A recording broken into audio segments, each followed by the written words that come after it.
Olá, meus irmãos, graça e paz de Jesus, bom dia, bom domingo a todos. Que o Espírito Santo de Deus fale conosco neste dia e nos encha da sua graça. Amém? Antes de continuarmos, eu gostaria de pedir que você, se você está assistindo a nossa aula e você ainda não é inscrito no canal da Igreja Batista Nacional, no YouTube, se inscreva ali, um botãozinho bem pertinho aí, você já pode fazer isso agora. Clica ali naquele sininho de notificação para você receber os nossos vídeos novos. Toda semana nós temos vídeos novos ali. Temos os vídeos dos cultos de domingo, temos os vídeos da escola dominical, das classes de adulto e das classes menores, das classes de crianças, e também dos cultos de quarta-feira. Então, se você perdeu algum culto, você pode participar do culto em outro momento. Então, esteja sempre ligado. Se inscreva no nosso canal, ative ali as notificações para você estar acompanhando os nossos eventos, em nome de Jesus. Vamos orar ao Senhor, meus queridos. Graças te damos, Senhor Deus Todo-Poderoso, porque o Senhor é bom e porque nós podemos ver a Tua mão em todo o canto que nós estivermos, Deus, em todas as dimensões da nossa vida. Senhor, hoje em especial nós vamos estudar um momento de adversidade em que Teu Filho contou com a Tua providência. Um momento de extremo tensão em que o teu servo, o apóstolo Paulo, contou com a provisão do Senhor, com a graça do Senhor o sustentando. Que em nome de Jesus nós possamos, através disso, alimentar a nossa fé, inspirar a nossa fé, saber que nós podemos contar com o Senhor em qualquer momento da nossa vida, qualquer que seja o tamanho da adversidade, e que o Senhor estará ali para nos abençoar e nos conduzir. É o que eu te peço, que abençoe cada um dos meus irmãos agora, em nome de Jesus. Amém. Vamos lá, irmãos, nós seguimos a nossa revista 30 anos que mudaram o mundo. Está ali. Hoje nós vamos estudar o capítulo de número 16. Então você pode, se você tiver sua revista em mão, você pode abrir. Se você não tiver, acompanhe conosco este PowerPoint. Então hoje falaremos do julgamento de Paulo. O texto básico vai de Atos 24:10, aconselho ler a partir do primeiro versículo de Atos 24, até o final do capítulo 26 de Atos. É um texto bem longo, então a gente não vai conseguir tratar peça por peça desse texto, mas nós vamos trabalhar com os elementos fundamentais para trazer a compreensão do que esse texto nos ensina. Tá bom, meus irmãos?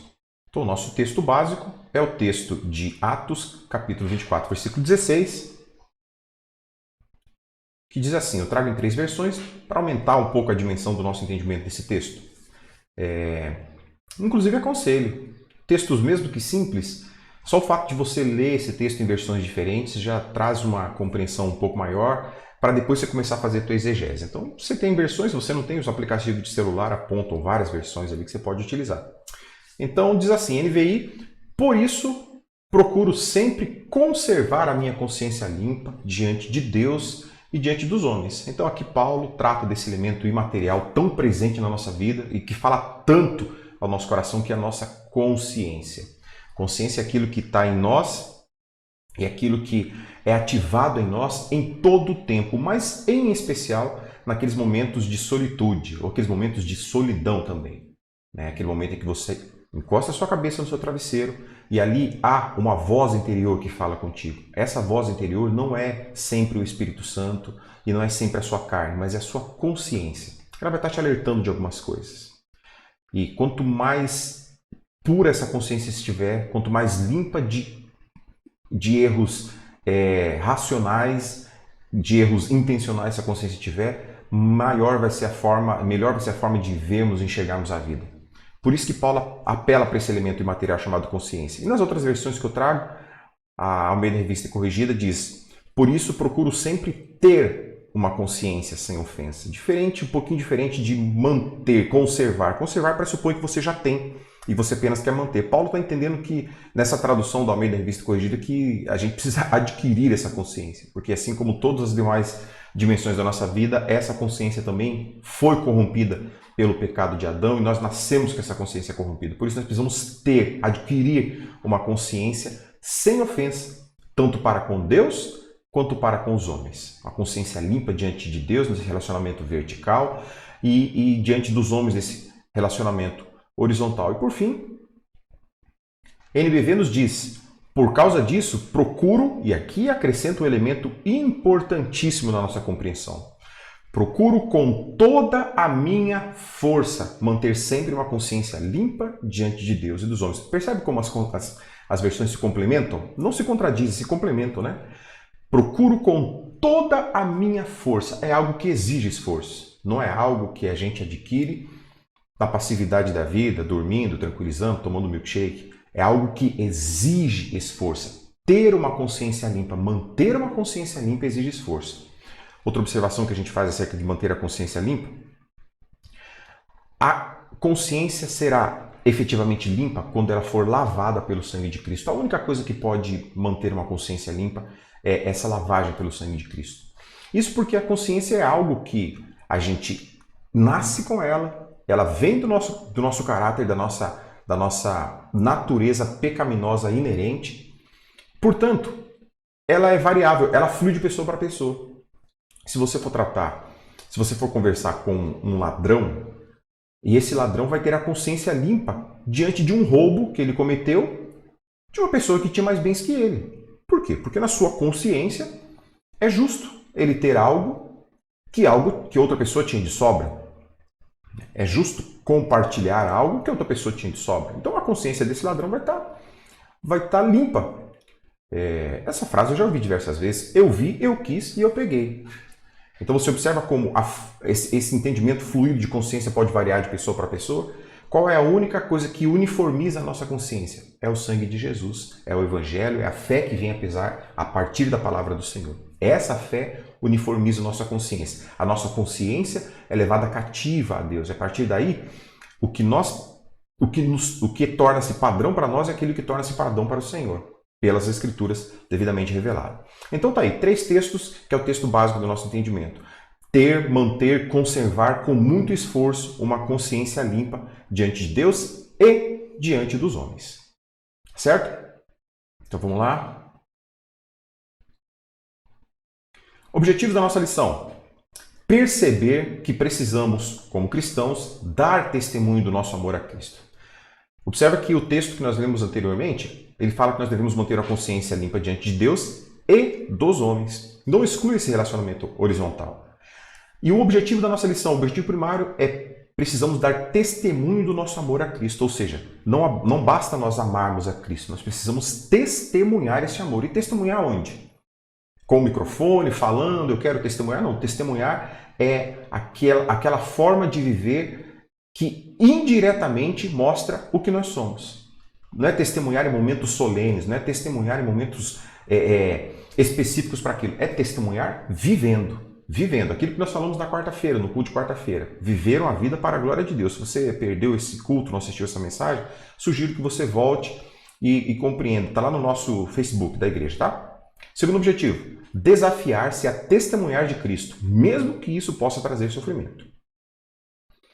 O sofrimento que nós vivemos nos dias de hoje, em especial no nosso continente, apesar de, no nosso país, devido a uma leitura muito política de tudo, ter aumentado nos últimos dias, o sofrimento nos últimos anos, né? O sofrimento que nós temos nem se compara com o sofrimento que nós vamos ver do apóstolo Paulo, nem se compara com os sofrimentos que aqueles irmãos que vivem no Oriente Médio sofrem por falar do Evangelho de Cristo. Não se compara. Os sofrimentos que nós podemos ter hoje, nos nossos dias, no nosso país, é o sofrimento no máximo moral, quando a gente vai ser constrangido na rede social, quando a gente vai ser constrangido publicamente, mas não se compara com castigos físicos, com sofrimentos físicos, com prisão, não tem nada disso. Pois nós devemos nos sentir desafiados a testemunhar de Cristo, mesmo que isso traga sofrimento. Qual é o sofrimento que você vai ter se você postar uma música cristã no teu Facebook e no teu Instagram? Um constrangimento de alguém falar: nossa, eu não sabia que ele era crente. Se alguém não sabia que você é crente, significa que você não tem sido crente o suficiente para que as pessoas saibam. Então cabe uma pequena reflexão. Testemunhar de Cristo. Ações. Né? O texto que nós lemos na quarta-feira fala isso. Quer bebamos, quer comamos, façamos tudo para a glória de Deus. E talvez a gente possa incluir, sem prejuízo bíblico nesse conteúdo, quer naveguemos na internet, quer postemos no Instagram, quer baixar um pouquinho esse áudio, quer façamos qualquer coisa, façamos tudo para a glória do nosso Deus. E por fim, terceiro, praticar o evangelismo com sabedoria, amor e submissão a Deus. tudo para a glória de Deus, inclusive o evangelismo. O evangelismo não fala sobre nós, fala sobre Deus. Portanto, amor e submissão a Deus devem ser presentes, inclusive no nosso ato de evangelizar. Vamos lá? Antes da gente entrar no conteúdo da revista, eu quero só lembrar para vocês aqui, ou apresentar, algumas pessoas que vão aparecer nessa lição. Conforme a gente vai lendo, já vai facilitar, você já vai conseguir enxergar quem são essas pessoas neste cenário. A primeira pessoa que eu narro aqui, ó, vamos lá. Opa. Ananias. Quem era Ananias? Ananias era um sumo sacerdote do templo.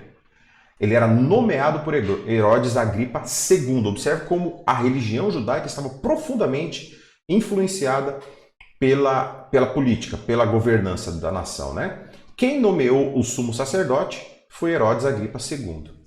Tal qual nós podemos ver lá nos meandros, no início da Igreja Católica Apostólica Romana, quando o Império Romano tinha um grande poder sobre o cristianismo, elegia e excluía homens de autoridade religiosa. Então nós vemos isso acontecendo já ainda no período do judaísmo mais presente. Ananias era o sumo sacerdote do templo, nomeado por Herodes Agripa II. Tértulo, outra pessoa que vai aparecer ali. Tértulo era o advogado da acusação, era o representante de Ananias, o representante da religião judaica, ou daquele templo. A revista trata algumas vezes como se ele fosse o Ministério Público. Não, ele não tem atribuição de Ministério Público. Por quê? Porque o Ministério Público representa o Estado. Aqui, Roma não estava acusando o Paulo de nada. O Paulo havia sido acusado por uma parte da sociedade que era a religião judaica. Portanto, o Tértulo era o cidadão, ninguém sabe se ele era romano ou era judeu, a gente não sabe disso, a Bíblia não apresenta isso para nós. O nome é um nome grego, é um nome helenista, né? É um nome... Aparentemente ele era um nascido romano, mas ao mesmo tempo ele tinha uma grande afeição e um grande apego ao judaísmo. Então não era muito comum termos... Era possível, mas não era muito comum termos pessoas da alta sociedade romanas convertidas ao judaísmo. Então, por isso que se pressupõe, alguns autores vão dizer, que ele era um cidadão judeu que tinha alcançado a nacionalidade romana e que exercia a função de advogado. Da mesma forma, as pessoas não poderiam chegar diretamente ao imperador, ao governador, como nós vamos ver aqui, sem que tivesse essa capacidade oratórica, essa capacidade retórica que era dada ali, que era estudada pelos defensores, pelos advogados, né? Pelos paráclitos ali. Félix aqui, ele vai aparecer, essa figura horrenda, constrangedora, vergonhosa, ele era um ex-escravo romano. Ele era um ex-escravo romano que havia sido nomeado por ter uma similaridade, por ter conseguido bajular muita gente. A gente vai perceber que ele tem uma capacidade de bajulação muito grande. Ele tinha conseguido, devido à sua capacidade de bajulação, se tornar procurador da Judéia. O procurador, diferente do procurador que nós temos hoje, procurador da justiça, procurador do Estado, ele não tinha apenas uma atribuição jurídica. Ele tinha uma atribuição também política e também social. Ou seja, o procurador era o governador. Era aquele que julgava as situações judiciais, tanto cíveis quanto criminais, mas também tinha a responsabilidade política e administrativa do Estado, ou daquela porção do Estado. O Félix, assim como o Festo, ele foi um governador dessa região da Judéia, mas ele era o governador antecessor de Festo. A gente vai ver que aparece essa figura depois, sucedendo o Félix. E o Félix deixa de ser governador quando ele vai a Roma ser julgado por acusações feitas pelos próprios romanos, pelos judeus e pelos romanos. Por quê? Porque ele era um ser extremamente corrupto, devasso, sem moral, sem caráter. Então, em algum momento da história, ele é levado ao César, que o julga, que o depõe do seu cargo, mas ainda assim ele não é preso. Porque como o seu longo histórico de bajulação impediu que ele fosse preso. Mas ainda assim ele não volta, ele não assume mais essa função, e mais tarde ele é morto por uma revolta dos próprios judeus ali, em Roma. Drusila é a terceira pessoa, ou Drusila, não sei como se fala aí, a quarta pessoa, ela é a terceira esposa de Félix. Essa era uma mulher casada. A Drusila, ela era filha de Herodes I, de Herodes Agripa I, portanto irmã do Agripa II, que agora é o governador da porção maior da Judéia. Essa mulher era casada, ela não tinha nem 20 anos quando esses fatos aqui aconteceram. E o Félix a seduziu de modo que ela deixou seu primeiro marido e se casou com ele. Ela era a terceira esposa do Félix e ela era casada pela segunda vez. Félix era seu segundo esposo. Portanto, ela era filha de Herodes Agripa I, irmã de Herodes Agripa II. Também vai aparecer uma outra irmã dela aqui na sequência. Outra pessoa que vocês já ouviram lá na aula passada do pastor Gustavo é o Lísias, que era o comandante da guarda romana, o homem que impediu que Paulo fosse morto pelos judeus quando ele foi retirado violentamente do templo. Então a gente vê que era um homem de autoridade, era um policial de autoridade e responsável, que foi responsável inclusive por impedir que Paulo fosse morto numa tramóia que os judeus fizeram ali. Que vai ser novamente, mais para frente, injustamente acusado pelo advogado da acusação. Festo que era o procurador romano da Judéia, ele foi o substituto de Félix. Então quando Félix foi levado a Roma para ser julgado por César, Festo, ou Pórcio Festo, como vai aparecer em algumas versões da Bíblia, tornou-se o novo procurador romano na Judéia. Agripa, a Bíblia só menciona Agripa, mas nós temos ali no mínimo 2 ou 3 Agripas. Então esse Agripa que aparece aqui em Atos é o Herodes Agripa II, bisneto do Herodes, o Herodes chamado Herodes o Grande, que mandou matar o Tiago, o irmão de Jesus. E esse Herodes Agripa II, ele é o irmão de Drusila e irmão de Berenice, que também aparece aqui. Depois ela vem para uma festa e acaba ouvindo Paulo falar, sendo exposta ao evangelho de Paulo também. E aí a Berenice, que é a irmã de Agripa e Drusila. Não tem informações ali adicionais acerca das pessoas, mas alguns estudiosos das escrituras conseguem traçar algumas poucas informações sobre essas pessoas. Então chegamos ali. Entramos na revista, você pode pegar o seu primeiro ponto. Nós estamos agora com Paulo diante de Félix. O texto que nós vamos tratar nesse primeiro ponto vai do versículo 1 ao 27 de Atos, capítulo 24.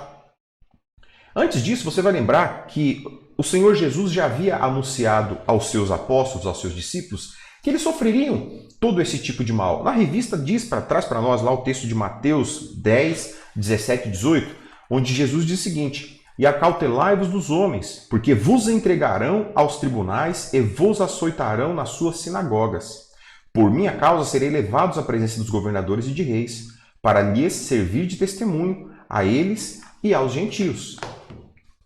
Então você observa, o pastor Gustavo já mencionou isso aqui na aula passada, você observa que Jesus já havia anunciado que os seus discípulos, os seus apóstolos, seriam inevitavelmente levados e julgados pelos homens. E isso não quer dizer que estes homens estavam fazendo isso, seriam julgados por conta de pecados pessoais, por conta de corrupção, de mentira, de engano, de roubo, de homicídio. Não. Ele disse que eles seriam levados a julgamento pelo amor a Cristo, por levar o evangelho de Cristo à frente. A gente precisa observar bem isso e não cair em algumas jogadas retóricas que algumas pessoas fazem de serem presos por crimes comuns e lá dentro testemunharem que foram presos por um propósito maior do Senhor. Eu já ouvi esse testemunho aqui na cidade, talvez você tenha percebido, já tenha ouvido isso também, de pessoas presas por crimes absurdos, como corrupção, e depois testemunharem de que estavam naquela cadeia porque o Senhor os levou para testemunhar dele. O que o Senhor Jesus nos autorizou a sofrer, o que o Senhor Jesus nos autorizou a sermos julgados pelos homens, é quando nós tratamos do seu evangelho. A única hipótese que o Senhor nos abençoa em sermos julgados pelos homens é quando somos julgados por termos cumprido os propósitos do Senhor. Apenas isso. O Senhor nos autoriza a sermos julgados em nenhuma outra ocasião por autoridades humanas, por juízos humanos. Observe, quando Paulo escreve a carta dos Coríntios, ele diz assim: vocês estão envergonhando o evangelho quando vocês estão indo ao juiz civil, para julgar coisas de vocês. Vocês não sabem que vocês irão julgar os homens, portanto julguem entre vocês. O que ele está dizendo aqui? Que problemas que acontecem entre cristãos devem ser resolvidos na comunidade. O irmão comprou para o irmão e não pagou? É justo um irmão levar o outro irmão no juiz apenas quando a comunidade não consegue resolver esse problema. Aí ele deve ser levado ao juiz civil. Quando não, a própria comunidade tem atribuição bíblica de resolver esse problema. E qual é a diferença? É que o juiz civil não vai ter amor no seu julgamento. A comunidade vai ter amor no seu julgamento. A comunidade vai orientar biblicamente, a comunidade vai abençoar biblicamente, vai resolver tanto a pendência quanto os relacionamentos. Porque quando a pessoa é julgada no juízo civil comum, ela é condenada a pagar algo, ela paga algo, mas os relacionamentos não são restabelecidos. Agora, quando as situações são resolvidas no amor do Senhor, além das dívidas serem sanadas, os relacionamentos devem ser restabelecidos. É por isso que Paulo nos orienta a tratar biblicamente os nossos problemas internos. Agora, um cristão que roubou, um cristão que matou, um cristão que se corrompeu, que vendeu, um cristão que vendeu a sentença, um cristão que vendeu... Esse vai ser julgado, sim, pelos crimes comuns, pelo juiz comum. Esse é o fato que a Bíblia nos autoriza. Então Jesus já havia advertido que os cristãos seriam, sim, levados a julgamento pelo juízo comum em obediência a ele. E é a nossa única hipótese de sermos julgados pelos homens é quando nós estivermos em obediência a ele. Eu estou querendo dizer que o cristão vai fazer alguma coisa errada e vai correr para a igreja? Não, estou falando que o cristão não pode fazer uma coisa errada. Que o cristão não pode se corromper, o cristão não pode roubar, o cristão não pode matar. É isso que eu estou dizendo. Esse é o fato. Né? Salvo pequenas hipóteses quando se trata da morte, que não é ponto a gente tratar aqui. Mas o fato é que o cristão não deve ser submetido, não porque ele está acima daquilo, mas porque ele não deve exercer esses comportamentos. Apenas por conta disso. Mas vamos lá, vamos andar que já gastei muito tempo aqui nesse ponto. Então, Paulo vem da prisão que nós vimos na aula passada. Paulo estava preso na aula passada, foi preso. De acordo com a profecia do profeta Ágabo, ele havia dito para Paulo, ele pegou o próprio cinto do Paulo, se amarrou e disse assim: se você for no caminho de Jerusalém, você vai ser preso dessa forma, e vão ser julgado, você vai ser levado à prisão. Paulo ainda assim foi, ele tomou aquilo como um anúncio, e foi. Mas Paulo já sabia que isso aconteceria, porque o Senhor Jesus já havia dito a ele. Então, Paulo está preso e Paulo está em Cesareia. Então aqui nós chegamos quando Paulo é levado ao governador, ao Félix. O que aconteceu na aula passada? Paulo disse ao Lísias que ele era um cidadão romano. Portanto, ele tinha suas prerrogativas de julgamento. Ele não poderia ser julgado como um judeu qualquer ali. Ele era romano, ele tinha que ser ouvido, ele tinha direito à ampla defesa. Um fato histórico aqui que é bem importante para a gente pensar. Todo esse episódio acontece no âmbito da Roma, do governo romano. Aqui estavam se lançando as bases do direito romano. O direito romano é o direito que os seus fundamentos, ele baseia o direito de toda a sociedade ocidental. Toda a sociedade do Ocidente, todas as democracias construídas com base nas leis humanas mais modernas, ela utiliza o direito romano como fundamento básico das suas leis. No Brasil nós utilizamos o direito romano como fundamento básico. Todas as democracias utilizam isso. Então o que nós estamos vendo aqui é a construção de um padrão de direito que vai ser aplicado, que é aplicado inclusive nos dias de hoje. E isso é muito lindo a gente enxergar isso acontecendo, como Deus constrói essa história e como esse padrão de direito chega até os dias de hoje. Nós vamos observar aqui que alguns ritos foram cumpridos, alguns ritos que nós temos até nos dias atuais. Tá, vamos lá. Então Paulo está aqui diante de Félix. O primeiro momento em que Paulo vai se manifestar, depois de Paulo dizer a Lísias que ele deveria ser julgado por ser cidadão romano, ele chega diante de Félix. Quem é o Félix? Nós vimos agora há pouco. Era o procurador ou o governador da Roma na Judéia. O representante de Roma na Judéia. Ele tanto julgava situações cíveis e criminais como ele governava o povo. Então vamos lá.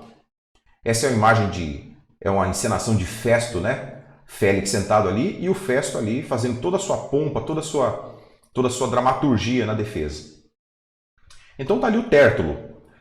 A revista começa mostrando, dos versículos 2 a 4, que Tértulo usava de palavras lisonjeiras. Meus irmãos, é muito comum em audiências os representantes das partes, tanto o promotor quanto o advogado, quando eles vão se direcionar na sua primeira manifestação, eles vão saudar as pessoas que ali estão. Ele vai saudar o juiz, se ele for uma pessoa educada, ele vai saudar a outra parte. Mas a gente vai observar que Tértulo foi além disso. O texto nos diz assim, deixa eu pegar aqui.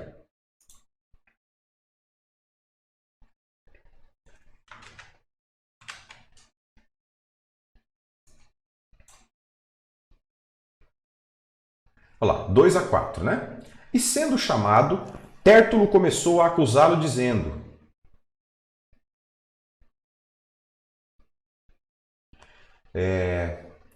visto como por ti temos tanta paz, olha, ele está falando isso para Félix, tá? Por ti temos tanta paz, e por tua prudência se fazem a este povo muitos e louváveis serviços, sempre e em todo lugar, ó potentíssimo Félix.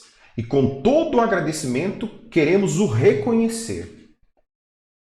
Veja só, ele não apenas foi educado e cortês, como é cabido numa audiência comum. Ele deu aquela bajulada que era comum. A bajulada era comum porque o Félix se tornou um governador porque ele bajulava o Cláudio e o Agripa. Ele era um bajulador por excelência. Então o que o Tértulo fez? Ele fez com o Félix a mesma coisa que o Félix fazia com os demais, na tentativa de comprar o favor daquele homem com a sua bajulação. Então aí ele prossegue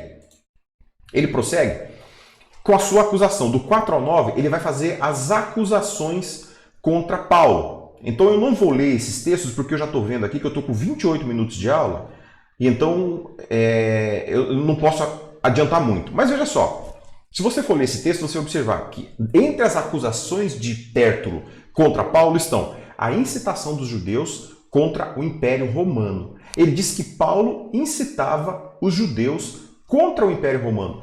O que acontece? Naqueles períodos, você vai observar que a própria narrativa de Atos, quando o Lísias resgata Paulo das mãos dos judeus que queriam matá-lo, quando Paulo fala para ele, olha só, comandante, eu sou um cidadão romano e tenho por direito de ser julgado por uma autoridade romana. Lísias pergunta para ele, você não era um daqueles que estavam no deserto, um daqueles criminosos do deserto que estavam incitando os romanos? Paulo já havia sido, os próprios judeus já estavam acusando Paulo de ter sido um grupo de sicários, de ladrões que estavam no deserto com o objetivo de derrubar o Império Romano. Eles já haviam iniciado esse processo essa narrativa criminosa antes. Então aqui o Tértulo ele só está dando continuidade àquele plano maquiavélico, diabólico que eles tinham feito lá no início, antes de prender Paulo. Então ele está acusando Paulo diante de Félix disso. Ele era aquele homem que estava no deserto, aquele sicário do deserto que estava acusando o Império Romano, querendo derrubar o Império Romano, querendo tramar contra você, Félix, querendo tramar contra Agripa, Félix. Ele estava querendo fazer tudo isso. Ele era esse homem mau, ele era esse homem que queria derrubar o governo politicamente. A segunda acusação dele era que estava profanando o templo, que Paulo estava cometendo atos não santificados dentro do templo, com o objetivo de derrubar a religião judaica. São duas acusações, por óbvio, falsas. Nós observamos que Paulo estava pacificamente dentro do templo quando ele foi retirado pelos judeus. Inclusive, Paulo havia rapado a sua cabeça naqueles dias. Ele não queria confrontar a religião judaica, ele não queria de modo nenhum levantar acusações contra ele de estar profanando o templo, que foi o que eles fizeram. Observe que quando o inimigo quer construir a narrativa, ele usa de mentiras. E nós não vemos nada diferente nos dias de hoje. A construção de narrativas para derrubar algo que é legítimo. A gente ouve pessoas construindo teorias absurdas apenas para provar o seu ponto. E o Tértulo estava representando um cidadão criminosamente conhecido. As intenções de Ananias eram conhecidas de todo. E Ananias era um homem, inclusive, detestado pelos próprios judeus por conta da sua crueldade com os judeus que não se adequava à sua forma de pensar. Então Ananias era um cara que não era bem visto na sociedade. E o Tértulo representava este homem. Então ele levantou a acusação de que Paulo estava incitando os judeus contra o Império Romano, que era mentira. Ele levantou a acusação de que Paulo estava profanando o templo, o que era mentira. Paulo estava cumprindo todos os ritos. E como um judeu, lembre que nesses dias não havia cristãos, tanto que os que hoje nós chamamos de cristãos eram chamados de os do caminho. Não havia uma religião instituída. Quem foi chamado de cristãos foi mais à frente. Então, assim, o Paulo estava usando o seu direito de falar na sinagoga. Todas as pessoas que eram estudadas, que eram rabinos, eles tinham o direito de falar na sinagoga. E Paulo estava falando na sinagoga. Quando ele foi violentamente retirado por pessoas a mando de Ananias e começou a ser espancado. Então a gente vê que a conversa muda, né? A conversa vira. E a gente vê a consumação dessa conversa na terceira acusação, que essa não é contra Paulo, mas contra a autoridade romana, que era o Cláudio Lísias, que era o comandante da guarda. A acusação de que o Cláudio Lísias o arrancou violentamente das mãos do Ananias. O versículo 7 diz assim, no versículo 6 ele começa dizendo assim, o qual intentou também profanar o templo e com isso o prendemos. conforme a nossa lei. Mentira, eles não prenderam Paulo, eles retiraram Paulo e começaram a espancá-lo. Observa aí. Nós o prendemos conforme a nossa lei. O que ele está dizendo? Nós pegamos ele e colocamos ele num lugar seguro. A prisão é um lugar seguro da violência externa. Se as pessoas querem matar alguém, o que aquele cara está sendo espancado fala? Me prende, pelo amor de Deus. Porque preso ele vai estar dentro da cela livre, longe daquelas pessoas que o querem matar. Então o Tértulo disse isso, que o Paulo estava profanando. Observe a criação da narrativa. Paulo estava no templo, profanando o templo, eles foram, o prenderam, e Lísias violentamente o arrancou do braço. Mentira.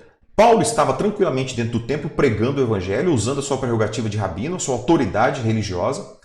Os judeus, a mando de Ananias, o retiraram do templo com violência e passaram a espancá-lo. E Lísias, vendo essa agressão, o resgatou das mãos desses agressores, para que não o matassem.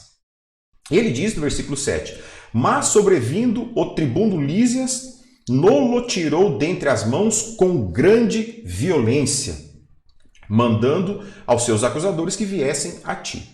Então a gente observa uma narrativa toda mentirosa, uma construção toda mentirosa para tornar tanto o comandante como o culpado pela agressão ao povo inocente, quanto ao Paulo de estar fazendo o que ele não fez. E aqui a gente vê uma coisa tão curiosa. Nada disso mudou até hoje. Nada, absolutamente nada.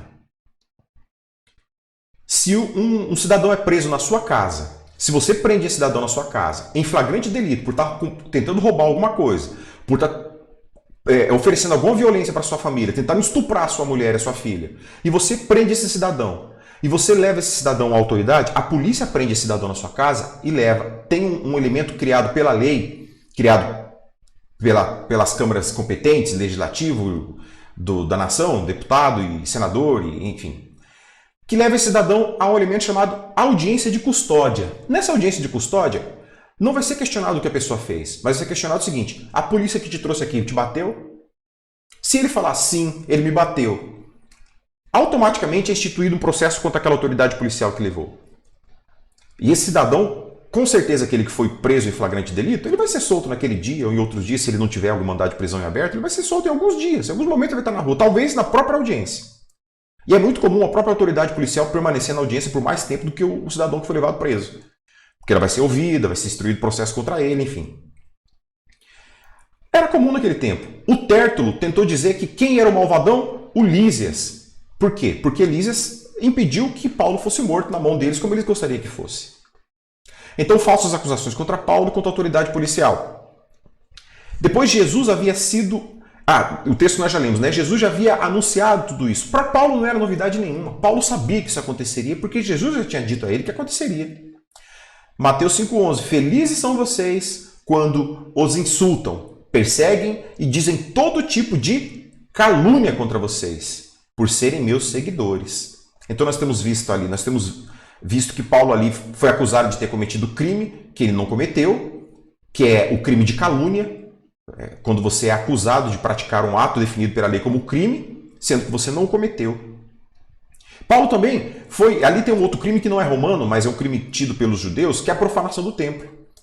Félix, Agripa, eu estava nem aí para isso, porque isso não era um crime romano, descrito nas leis romanas. Esse era um problema interno.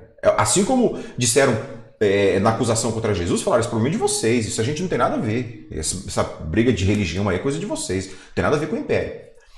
Então, a condição de Paulo era essa, as acusações que haviam contra Paulo era essa. Então aí a gente tem no ponto 2, pela primeira vez Paulo vai se manifestar no julgamento. Paulo já tinha se manifestado lá atrás para Lísias, na aula passada, onde Paulo foi fazer a sua primeira defesa, quando Lísias o prendeu, e perguntou se ele era aquele sicário do deserto que queria derrubar o império. Então ali Paulo já faz uma primeira defesa. Aqui nós temos Paulo fazendo a sua segunda defesa, mas agora perante a autoridade. É Paulo falando para Félix. Então como é que funciona essa audiência aí? O réu é levado, o mesmo modelo de audiência que a gente tem hoje. O réu é levado perante a autoridade judiciária. Primeiro vem a acusação. No nosso direito contemporâneo, a acusação é a cargo do Estado, feito pelo Ministério Público. Então o promotor de justiça lê as acusações. Ele oferece a denúncia de juiz, esse fulano fez isso, isso e isso. Depois é dada a oportunidade para que o acusado se defenda. Então, o próprio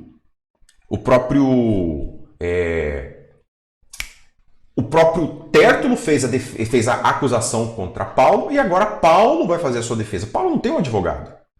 Ele não constitui um advogado.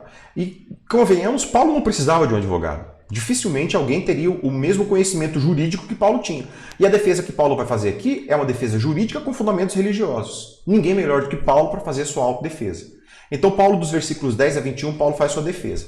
E a defesa de Paulo se baseia, primeiro, ele rebate cada ponto da sua acusação.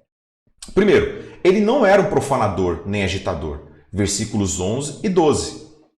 Olha o que Paulo está dizendo.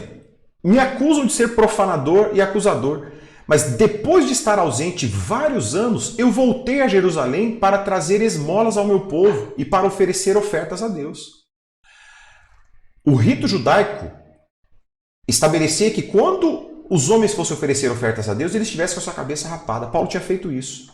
Ele está dizendo assim, estão dizendo que eu sou um agitador, que eu quero derrubar o império. Ele voltou de uma viagem missionária onde ele arrecadou fundos para abençoar aqueles irmãos pobres de Jerusalém, os judeus pobres de Jerusalém. Ele voltou a Jerusalém com essas ofertas para matar a fome dos seus irmãos. Então Paulo está dizendo, como estão dizendo que eu sou um agitador se eu vim trazer comida para o meu povo? E além de trazer comida para o meu povo, eu vim ofertar ao meu Deus. Primeiro ponto da defesa de Paulo. Nessa defesa, Paulo novamente reforça a sua base religiosa. Ele professava a sua fé ao servir a Deus. O Paulo começa dizendo, versículos 14 a 21, que ele estava seguindo o caminho, no versículo 14. Qual é o caminho? Era a fé dos novos cristãos que ainda não tinham recebido o rótulo de cristão.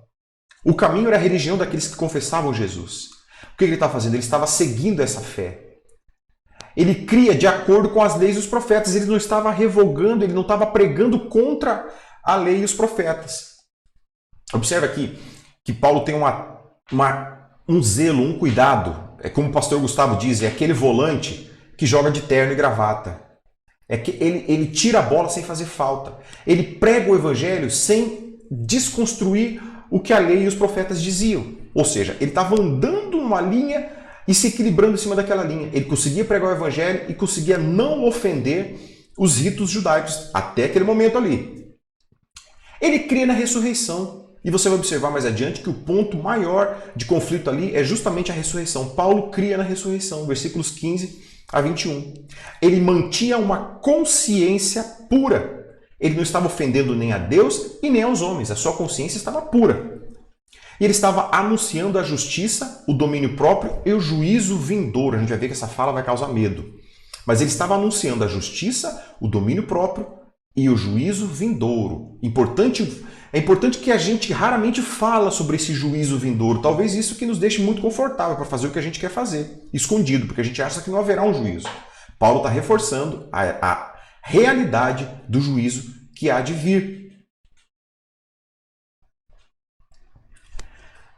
E a figura que está julgando tudo isso é esse cidadão chamado Félix, que nós já falamos lá quando eu fiz a qualificação das pessoas no início, esse juiz corrupto, esse homem falso. Quem era o Félix? Era um plebeu que se tornou nobre por casamento. Casou-se com a Drusila, filha do Agripa I. Tinha um caráter perverso, imoral, corrupto, politiqueiro. Então assim diz, deixa eu pegar aqui,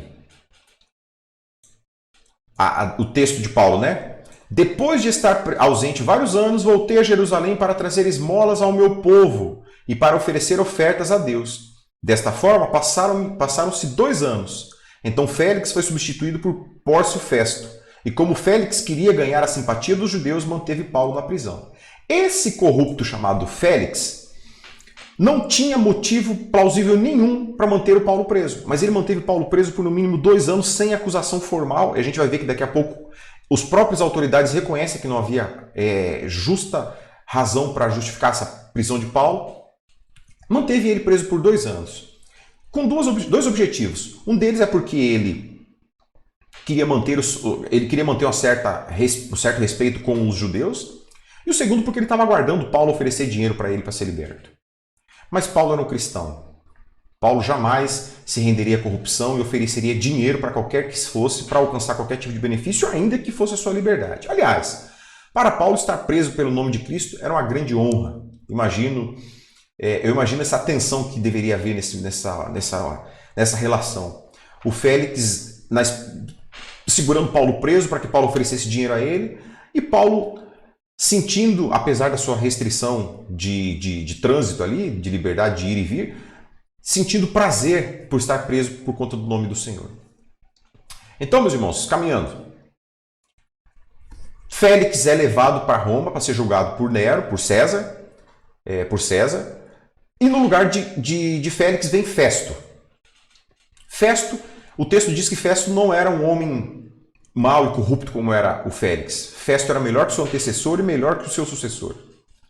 As acusações dos judeus estão lá do capítulo 25, dos versículos 2 ao 7, mas presume-se o mesmo, acrescentado da fé na ressurreição. Aparentemente, Paulo produziu uma prova contra si na sua defesa anterior. Paulo ele fez as suas defesas nos pontos que ele estava sendo acusado, ele não era o incitador e ele não era profanador do templo. Ele diz que ele crê na ressurreição. Então os judeus já anexaram essa crença na ressurreição na sua nova acusação, agora a Festo, que era apenas o substituto. Quando a gente vê que Paulo, quando ele vai falar Festo, ele está fazendo a sua terceira defesa. Ele se defendeu diante de Lísias, ele se defendeu diante de Félix e agora ele está se defendendo diante de Festo. Então assim, o que nós temos aí? Versículo 7 aponta muitas acusações improvadas. O direito romano estabelece, e o que chegou ao direito brasileiro aqui, que nós praticamos no Brasil, o ônus da prova compete a quem acusa. Se alguém está acusando alguém de cometer algo, ele precisa necessariamente provar que esse algo foi acontecido. Porque senão o acusado vai ser absolvido por falta de provas. Apenas por isso. Então Paulo declarou que ele não pecou nem contra a lei, nem contra os judeus. Ele não pecou contra o templo e ele não pecou contra o César. A acusação é de que Paulo era não confundido, porque ele nunca foi confundido por isso, mas os judeus ali na base, sobre a articulação do Ananias, construiu uma narrativa de que Paulo estaria antes no deserto com um grupo de sicários para derrubar o Império Romano, para derrubar o César. Ele transformou aquela acusação numa acusação pessoal, com o objetivo de levantar a ira de César contra Paulo. Se ele levantasse a ira de César contra Paulo, Paulo não seria condenado por crimes, Paulo seria condenado pela própria pessoa de César, pela ira que César teria de Paulo. Então Paulo declarou ser inocente em todas estas acusações. E mais tarde, Paulo é levado diante de Agripa. Aqui Paulo chega diante de uma autoridade maior. Então nós temos numa escala de autoridade. Paulo primeiro se defende diante de Lísias. Lísias o leva a Félix. Paulo se defende novamente a Félix. Félix sai e entra o Festo, Pórcio Festo. Paulo se defende novamente diante desse homem que tinha a mesma autoridade de Félix. Mas agora chegamos diante de Agripa. Agripa era um governador de uma porção maior da Roma. Ele não era o César, mas ele era alguém que tinha uma autoridade muito maior do que a autoridade de Festo e de Félix. Inclusive a possibilidade de revogar uma sentença desses dois. Então nós temos ali dos versículos 13 a 27, o Festo fazendo um relatório a Agripa. Esse texto eu gostaria de ler com vocês. Vamos lá então? Atos 25 de 13 em diante. Alguns dias depois, o rei Agripa e Berenice, irmã de Agripa, chegaram a Cesareia para saudar Festo, o novo governador. Visto que estavam passando muitos dias ali, Festo explicou o caso de Paulo ao rei. Há aqui um homem que Félix deixou preso. Quando fui a Jerusalém, os chefes dos sacerdotes e os líderes dos judeus fizeram acusações contra ele, pedindo que fosse condenado. Eu lhes disse que não é costume romano condenar a ninguém antes que ele se defronte pessoalmente com seus acusadores e tenha a oportunidade de se defender das acusações que lhe fazem. Vindo eles comigo para cá, não retardei o caso. Convoquei o tribunal no dia seguinte e ordenei que o homem fosse apresentado. Quando os seus acusadores se levantaram para falar, não o acusaram de nenhum crime que eu esperava. Ao contrário, tinha alguns pontos de divergência com ele acerca da própria religião e de um certo Jesus já morto, o qual Paulo insiste que está vivo. Fiquei sem saber como investigar tais assuntos, por isso perguntei-lhe se ele estaria disposto a ir a Jerusalém a ser julgado ali acerca dessas acusações. Apelando Paulo para que fosse guardado até a decisão do imperador, ordenei que ficasse sob custódia até que eu pudesse enviá-lo a César. Então Agripa disse a Festo: eu também gostaria de ouvir esse homem. E respondeu: amanhã o ouvirás. Então, Festo, no seu relatório a Agripa, demonstrou que Paulo não havia cometido nenhum tipo de crime. Ele disse que Festo não viu nenhum delito em Paulo, Festo ignorava a religião dos judeus, ele entendia que era um problema interno, que deveria ser julgado por eles. Só que aí os judeus não tinham a autonomia de determinar a morte, a não ser que fosse anuído pelo imperador. O que eles queriam com Paulo era a sua morte, por isso que levaram até ele. E criaram acusações falsas, né? E eles sabiam que a acusação de profanar o templo não iria levar à morte, mas a acusação de se levantar contra César, sim. Paulo afirmava que Cristo ressuscitou, essa é uma acusação que veio foi anexada à acusação inicial pelos hábeis acusadores de Paulo. E essa foi a pregação de Paulo. Na verdade, quando Paulo ele não estava produzindo prova, né? Ele estava pregando o evangelho, dizendo que o Deus que ele servia estava vivo. E o testemunho de Paulo deixou perplexo e embaraçado. O Festo não sabia o que fazer diante disso. Ele ficou embaraçadíssimo com a pregação de Paulo, e ele ficou confuso com a pregação de Paulo. E aí nós vemos a pompa do tribunal. Ponto 2. O Senhor levou pessoas distintas para ouvir o Evangelho. Observa como o Evangelho de Cristo está sendo alcançado numa escala escalonadamente. Observa isso. Paulo pregou o Evangelho na sinagoga para os judeus. Paulo pregou o Evangelho para o comandante da guarda, o Lísias. Paulo pregou o Evangelho a Félix. Paulo pregou o Evangelho a Festo. E agora Paulo vai pregar o Evangelho a Agripa. Observa como o Evangelho do Senhor vai crescendo, ele vai como raízes, ele vai destruindo a calçada, ele vai destruindo tudo que está por cima, ele vai subindo. É o poder do Evangelho. Atos 9, 15 a 16 já nos falava acerca disso, eu não consigo voltar lá, mas então vamos lá, vamos caminhar para frente. E a mensagem de Paulo, dos versículos 1 ao versículo 23 do capítulo 26, nós temos essa informação. O que ele diz? A sua posição de fariseu, a qual envolve a fé na ressurreição. 26, 4 a 8, vamos ver. Todos os judeus sabem que tenho vivido desde pequeno, tanto em minha terra natal como em Jerusalém. Eles me conhecem há muito tempo e podem testemunhar, se quiserem, que, como fariseu, vivi de acordo com a seita mais severa da nossa religião. Agora estou sendo julgado por causa da minha esperança esperança no que Deus prometeu aos nossos antepassados. Esta é a promessa que as nossas 12 tribos esperam que se cumpra, cultuando a Deus com fervor dia e noite.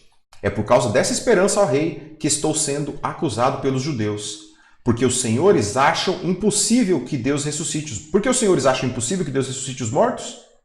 Eu também estava convencido de que deveria fazer todo o possível para me opor ao nome de Jesus o Nazareno. E foi exatamente o que fiz em Jerusalém. Com autorização dos chefes dos sacerdotes, lancei muitos santos na prisão. E quando eles eram condenados à morte, eu dava o meu voto contra eles. Muitas vezes ia de sinagoga para outra a fim de castigá-lo e tentava forçar-los a blasfemar. Em minha fúria contra eles, cheguei a ir a cidades estrangeiras e persegui-los. Numa dessas viagens, eu estava indo para Damasco com autorização e permissão dos meus chefes sacerdotes. Por volta do meio-dia, ó rei, estando eu a caminho, vi uma luz do céu, mais resplandecente que o sol, brilhando ao meu redor e ao redor dos que iam comigo. Todos caímos por terra, então ouvi uma voz que me dizia em aramaico: Saulo, Saulo, por que você está me perseguindo? Resistir ao aguilhão só lhe trará dor. Então perguntei: quem és tu, Senhor? Respondeu o Senhor: sou Jesus, a quem você está perseguindo. Olha que testemunho fantástico de Paulo. Paulo prega o evangelho enquanto faz a sua defesa. Ou Paulo se defende quando prega o evangelho. Então o que ele diz nesse texto que nós lemos? Ele diz que a sua posição como fariseu, o qual envolvia a fé na ressurreição. Os fariseus eram a seita mais cruel, mais devota, mais xiita do judaísmo. E Paulo fazia parte dessa seita. Na sua narrativa, ele era um zeloso perseguidor. Ele tinha zelo na perseguição daqueles que se levantavam contra o judaísmo. Até que ele tenha visão celestial. Até que o Senhor fala com ele e ele obedece a essa visão. E é essa obediência à visão que o leva à prisão. O que nós vemos em Atos 26, 21. Essa foi a defesa de Paulo diante de Agripa. E quais foram as reações destes homens após ouvirem a pronúncia de Paulo, a manifestação de Paulo? Festo entendeu que Paulo havia ficado louco de tanto conhecimento.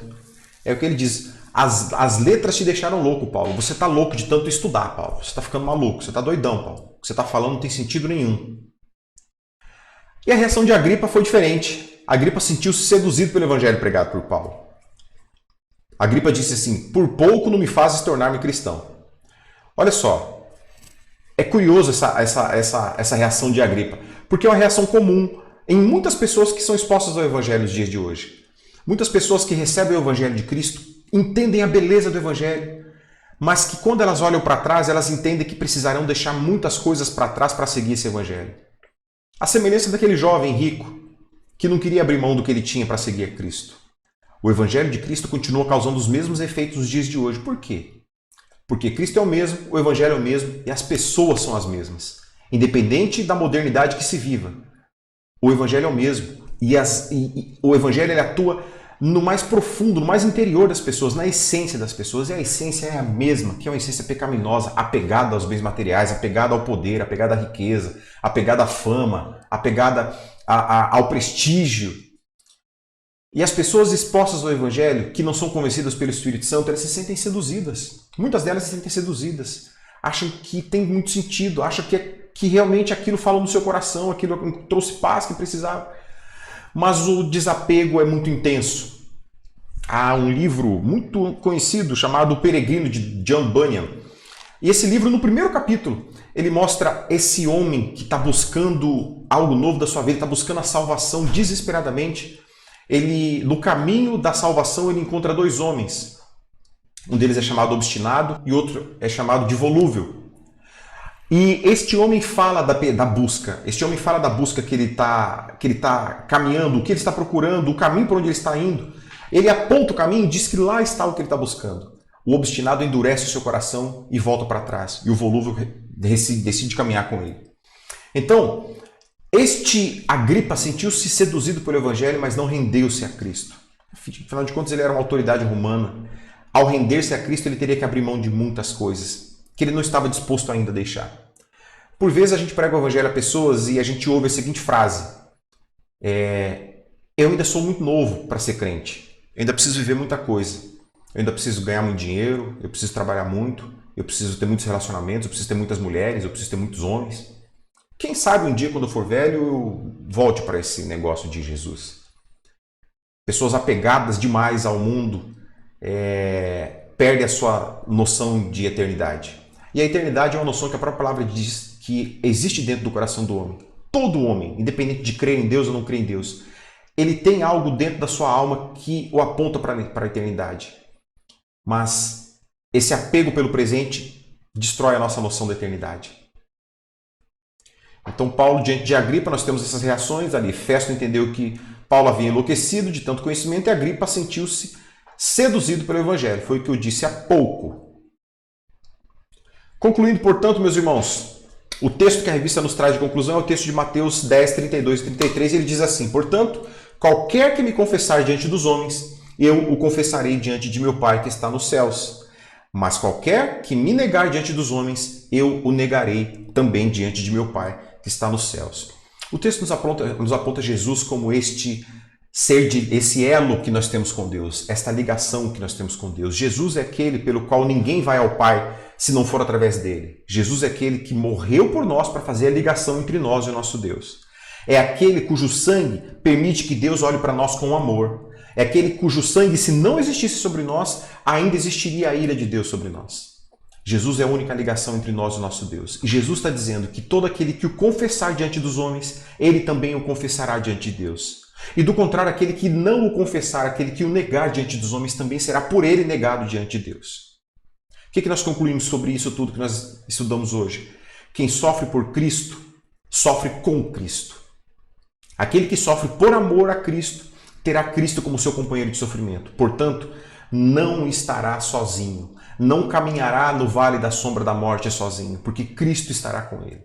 Do contrário, aquele que sofre sem Cristo, aquele que sofre por desobedecer a Cristo, estará trilhando um caminho de sofrimento sozinho. Porque escolheu assim viver e escolheu assim caminhar. Se nós amamos a Cristo, vivamos por Cristo, soframos por Cristo, tenhamos a certeza de que Cristo estará conosco, qualquer que seja o caminhar. Segundo ponto que nós entendemos nessa lição: nada impede que o Evangelho avance. Nada impede que o Evangelho avance. Tem uma expressão no meio da propaganda moderna que diz que não existe propaganda ruim. Toda propaganda é boa. Quando a gente vê um atleta esportivo de grande monta aí, de grande repercussão, ser acusado de abuso sexual, a gente pensa assim, que barbaridade. Esse nunca mais vai se levantar, vai ficar no ostracismo, vai cair no esquecimento. No dia seguinte ele está maior do que ele era no dia de hoje. No dia seguinte ele ganha mais dinheiro, ele tem mais reportagem, tem mais gente falando contra ele ou dele. Então, da mesma forma que não existe mídia negativa, não existe nada que possa impedir o crescimento do Evangelho. O Estado não pode impedir o crescimento do Evangelho. Outras nações não podem impedir o crescimento do Evangelho. Ainda que eles tentem, ainda que eles busquem maneiras milhares de fazer isso. Prenderam Paulo para que o Evangelho não avançasse. Paulo estava pregando para simples judeus, camponeses, que viviam da agricultura, pastores de cabras, pessoas que faziam tendas, pessoas que trabalhavam na construção civil. E os judeus falaram assim, vamos calar a boca desse cara, vamos matar ele, vamos prender ele. Onde é que Paulo foi pregar? Para o rei. E Paulo vai chegar até César. Paulo chegou aqui apenas até o rei local ali, que foi o Agripa II. Foi onde Paulo chegou. Ele saiu de pregar para camponeses, pregou para a autoridade policial, para o oficial da polícia romana, depois ele pregou para o governador, depois ele pregou para outro governador e depois ele pregou para o rei. Há alguma coisa que possa impedir o Evangelho? A palavra de Deus nos diz que contra a igreja, as portas do inferno não prevalecerão contra a igreja do Senhor. Muitas vezes a gente acredita que quando a gente prega o Evangelho, eu disse isso na quarta-feira, às vezes a gente acredita que quando a gente prega o Evangelho e a pessoa não se converte, a gente perdeu tempo. Né? A gente acredita isso, a gente fala assim, não deu nada, eu joguei palavras ao vento, eu perdi tempo. Acontece que o objetivo seu e meu nessa terra não é tornar pessoas cristãs. Não é tornar pessoas crentes, não é converter pessoas. Preste bem atenção nisso aqui, porque é perigoso causar uma confusão grande e depois você ficar bravo comigo. O objetivo da nossa vida não é transformar pessoas que não são cristãos em cristãs. Não é salvar pessoas. Esse é o objetivo de Jesus. Jesus morreu para que isso acontecesse. Não é convencer pessoas de que Jesus precisa ser aceito para serem salvas. Quem faz isso é o Espírito Santo. Nosso objetivo é proclamar a glória de Deus. Repito o que eu disse na quarta-feira. Pergunta primeiro do Catecismo Maior de Westminster. Qual é o propósito e a finalidade maior do homem? O propósito e a finalidade maior do homem é glorificar a Deus e se alegrar nele para sempre. Portanto, quando nós pregamos o Evangelho, nós não estamos tendo como objetivo ganhar pessoas para Jesus, mas glorificar o nome de Jesus. Quando eu prego o Evangelho, eu estou tornando Deus glorificado. Eu estou falando de Jesus para alguém. Se essa pessoa se converteu ou não se converteu, não é problema nosso. O nome de Jesus foi glorificado. Portanto, você cumpriu bem o seu papel. Nós conseguimos, nós alcançamos o objetivo. O nosso objetivo é tornar a glória de Deus grande. É glorificar o nome de Deus. Quando o Félix ouviu o evangelho de Paulo, mesmo não acreditando nele, Félix foi para Roma novamente. E por onde Félix passou, mesmo tentando fazer a propaganda negativa do evangelho de Paulo, ele pregou o evangelho de Paulo.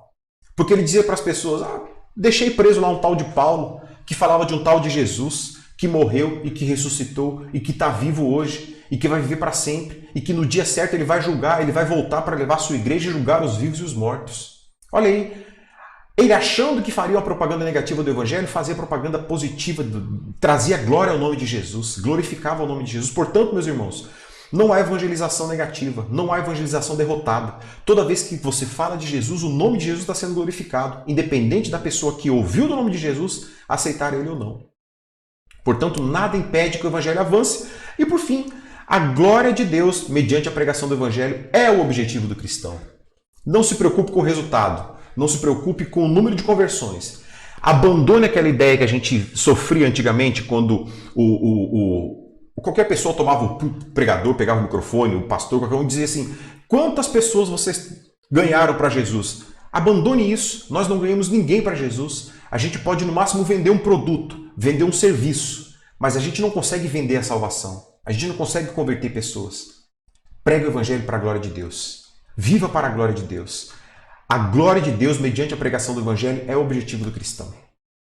Portanto, meus irmãos, Utilizemos esses exemplos de Paulo para nos encorajar, que sejamos encorajados a pregar o Evangelho em todo o tempo, que sejamos encorajados a pregar o Evangelho mesmo diante da dificuldade, e que não caiamos na conversa de que se alguém não se converteu, o nosso Evangelho foi pregado em vão. Nunca é pregado em vão. O nosso Evangelho sempre será feito para que a glória de Deus seja conhecida, independente de resultar ou não em conversão. A glória de Deus terá sido proclamada.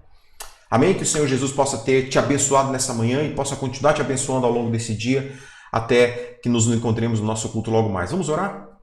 Graças te damos, Senhor Deus Todo-Poderoso, aquele que era, aquele que é, aquele que há de vir.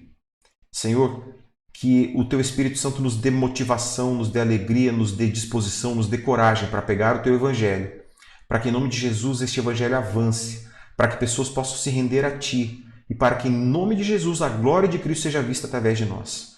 Muito obrigado pela vida do apóstolo Paulo, porque esse homem foi corajoso. Muito obrigado porque esse homem não negou a fé, porque esse homem não negou a Cristo, porque esse homem mesmo em cadeias escreveu este lindo conteúdo que tanto nos abençoa e nos leva aos Teus pés hoje. Muito obrigado, Jesus. Que nos nossos dias nós possamos Te glorificar assim como Paulo Te glorificou, sem medo, com coragem, com intrepidez, não nos acovardando diante de quem quer que seja, e que a palavra de Deus seja o nosso objeto pelo qual nós glorificamos o Teu nome, através da Sua proclamação. É o que nós pedimos em nome de Jesus. Amém. Deus te abençoe, meu querido, em nome de Jesus, e até a noite. Um abraço.